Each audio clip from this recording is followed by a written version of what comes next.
My twin sister Audrey was obsessed with romance novels about rich guys. All she wanted was to marry money and live the high life. She went after Michael Strickland, the richest heir in JES let on. He'd gone blind in a car accident, so Audrey became his private nurse to get close to him. But she got sick of the work fast, so she made me cover for her. When Michael got his sight back and threw a huge party, Audrey decided to drug him. Her plan? Sleep with him and become Mrs. Strickland. I didn't stop her this time. I even booked her a fancy hotel room for it. See, in my past life, I begged her not to do it. I told her those romance novels weren't real and guys like Michael were too powerful to mess with. She actually listened and called it off. But then the news broke, Michael had secretly married someone else. He'd been with another woman that same night. Audrey's fantasy was dead. She blamed me for ruining everything. So did my parents. They beat me and screamed that I'd cost Audrey her chance with Michael. One night, Audrey came into my room with a hammer and killed me. Now I had a second chance. I woke up on the night of Michael's recovered for party. You don't need to pretend to be me anymore, Audrey said, holding a tiny pink pill bottle like it was treasure. This stuff's amazing. Cost me a fortune. But one pill in his drink and I'm Mrs. Strickland. She was already picturing her new life as a rich wife. I stayed calm. Didn't try to stop her like last time. Okay, good luck. But Audrey grabbed my arm. Not so fast. You've been pretending to be me for a year. You know him and his friends way better than I do.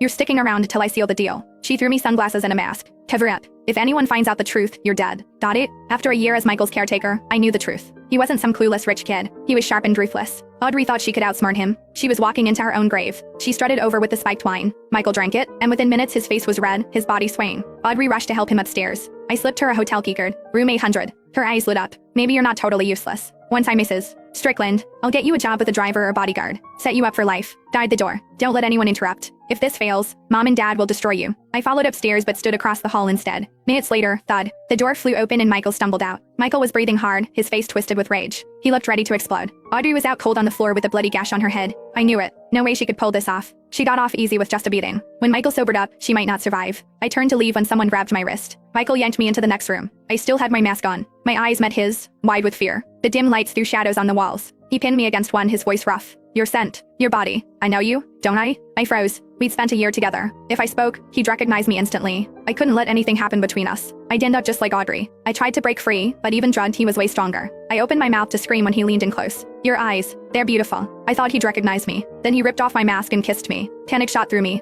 I hit the lights, but it was too late to escape. Hours passed. 5, maybe 6. Deep into the night, Michael finally passed out. Everything hurt, but I forced myself up and got dressed. I wasn't like Audrey, living in some fairy tale where rich men fell for nobodies. I wasn't getting caught in this mess. I slipped out while he slept. No hesitation. No looking back. But right outside, I saw a greasy old guy stumbling from the next room. He whistled when he saw me. I looked past him. Clothes everywhere. Audrey on the bed, dress torn, completely unconscious. Remembering how she murdered me in my past life, I quietly shut the door and left. At home, my parents rushed to greet me with plates of food, all smiles. Audrey, darling, you're back. Then their faces fell. Aurora, why are you here? You were supposed to protect her and make sure the plan worked. I stared at them, amazed at their favoritism. If we didn't look identical, I'd swear I was adopted.